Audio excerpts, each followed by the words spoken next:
তুষার ঝড়, ভয়ঙ্কর তুষার ঝড় নেমে আসছে আবার নিউ ইয়র্কে। নিউ ইয়র্ক সহ যুক্তরাষ্ট্রের প্রায় 20টার উপরে স্টেটে ভয়ঙ্কর অবস্থা।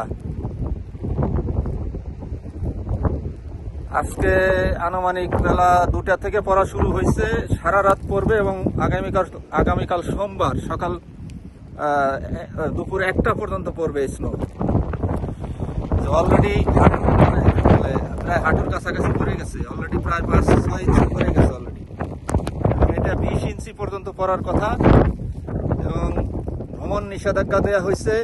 নিউ ইয়র্কে জরুরি অবস্থা জারি করা হয়েছে। নিউ ইয়র্ক সহ বেশ কয়েকটা স্টেটে একদম জরুরি অবস্থা। জরুরি প্রয়োজন ছাড়া ঘর থেকে বের হলেই জরিমানা করা হবে, জরিমানা করা হইতে পারে। জরুরি প্রয়োজন ছাড়া, একদম জরুরি প্রয়োজন ছাড়া ঘর থেকে বেরোলেই জরিমানা করা হবে। এই যে এ হচ্ছে অবস্থা, এটা হচ্ছে রাস্তাঘাটের অবস্থা। এই যে এটা একটা রোড, অলরেডি 5 থেকে 6 ইঞ্চির মতো পড়ে গেছে।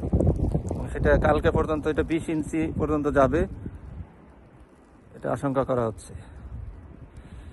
যাই হোক, সবাই ভালো থাকবেন, নিরাপদে থাকবেন, সুস্থ থাকবেন, আমাদের জন্য দোয়া করবেন। আসসালামু আলাইকুম।